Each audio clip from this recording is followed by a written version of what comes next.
Every wild animal carries a threat assessment running constantly in the background.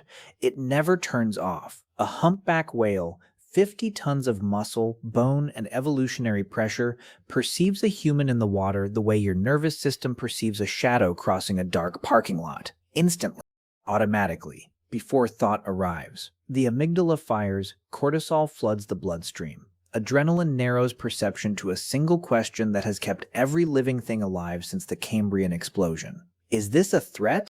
In 2011, off the coast of San Francisco, a female humpback whale was found tangled in hundreds of meters of crab trap rope. The lines had wrapped around her pectoral fins, her tail, her mouth. She was drowning slowly, suspended between the surface and the seafloor, unable to generate the momentum required to breathe properly. A team of divers went in. What followed over the next hour has no clean scientific name. It sits in the literature awkwardly, documented, verified, and deeply uncomfortable to categorize. She didn't fight them. 50 tons, a species with no evolutionary history of trusting primate hands on its body. And she held still, not from exhaustion, not from defeat. The divers reported that she moved, deliberately, almost carefully, to help them reach each line. When the last rope was cut, she didn't flee, she circled. She approached each diver individually. She made contact. The question isn't whether that's beautiful. The question is, what neurologically and evolutionarily made that possible? We have a framework for understanding animal behavior, and it is quietly, confidently wrong. The classical model goes like this. Animals are stimulus-response machines operating on instinct. Threat detected, threat response activated. Prey detected, predator behavior activated. The animal does not choose. It executes biological programming shaped by millions of years of survival pressure. Under this model, what the humpback whale did in 2011 is either a malfunction or a misinterpretation. But the evidence has been accumulating for decades, and it points towards something the classical model was never designed to hold. There is a documented pattern, not a single anomaly, of apex predators, megafauna, and wild animals with no history of human contact voluntarily suspending their threat and prey responses to assist, protect, or remain in close proximity to injured or endangered humans. In 2004, a pod of bottlenose dolphins formed a protective circle around a group of swimmers off the coast of New Zealand when a great white shark approached. They herded the humans together and held their formation for 40 minutes. In the winter of 2012, a wild wolf in Yellowstone, part of a pack that avoided all human contact, was observed repeatedly returning to the same injured researcher who had treated a trap wound on its foreleg. It did not approach for food. It approached, paused, and left. In 2018, conservation footage from Gabon documented a forest elephant, a species increasingly traumatized by poaching, gently moving a sedated researcher who had collapsed in its path rather than trampling or fleeing. These are not trained animals. These are not habituated animals.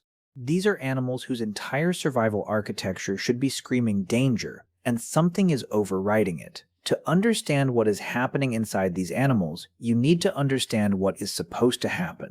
When a humpback whale perceives a novel stimulus in its environment, especially a stimulus at close range, making contact with its body, the autonomic nervous system triggers a cascade. The hypothalamic pituitary adrenal axis activates. Cortisol and adrenaline are released. Heart rate and muscle tension spike. The animal's entire neurological architecture is oriented toward one outcome: escape, submission, or counterattack. This is not psychology. This is chemistry. This is a system refined across 100 million years of oceanic survival. And yet, the divers who freed that San Francisco humpback described her eye movement during the rescue in terms that appear in the written account of James Mosquito, one of the lead divers. She watched them, not with the lateral, instinctive gaze of prey surveillance, with something more sustained, more directed. He described the experience of making eye contact with her as feeling like being truly seen for the first time by something that had no reason to look at you kindly.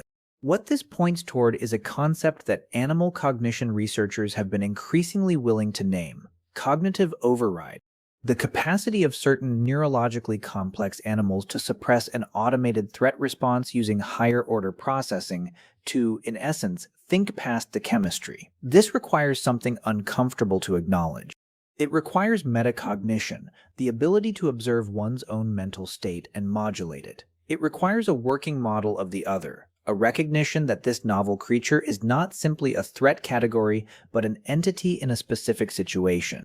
It may require something closer to intention reading than we have historically been willing to grant to any animal outside the great apes. The neurological substrate for this exists. Research on cetacean brains has identified spindle neurons, also called von Economo neurons, the same specialized cells associated with social cognition, empathy, and self-awareness in humans. Humpback whales have them in concentrations that proportionally rival our own. These neurons appear in the anterior cingulate cortex and the front uninsular cortex, regions associated not with reflexive response, but with conscious social processing. In wolves, the story is written in a different biological language, but the text is similar. The gray wolf's threat assessment system is extraordinarily sensitive, shaped by 10,000 years of coexisting with and being hunted by humans. And yet behavioral ecologists studying wolf cognition have documented what they call suspended predatory engagement, moments where a wolf clearly identifies a human as vulnerable, injured, or disoriented, and does not capitalize on that vulnerability. One hypothesis is simple. Humans don't trigger the prey gestalt. Wolves may have mapped human behavior into a separate cognitive category, neither threat nor prey, but something else, something that requires a different response. But another hypothesis is more unsettling. Some researchers propose that what we're observing in these moments is a rudimentary form of cross-species empathy, not as metaphor, not as projection, but as a functional neurological state in which the animal processes the vulnerability of another creature and responds to it as vulnerability. If that is true, then the cognitive distance between predator and prey, between nature red in tooth and claw, and the animal that chooses, in a specific moment not to be, is not a wall, it's a door.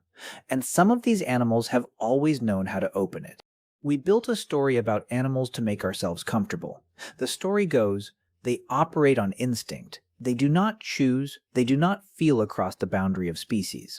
The gulf between human interiority and animal behavior is absolute, and on our side of that gulf lives everything that matters: consciousness, intention, moral weight. That story was never about animals. It was always about us, because if an animal can suppress 50 million years of threat response to protect a creature it has no evolutionary reason to protect, if a predator can perceive suffering in something utterly unlike itself and respond to that suffering as suffering, then the architecture of consciousness we thought was uniquely ours turns out to be older, stranger, and far more distributed than our mythology allowed.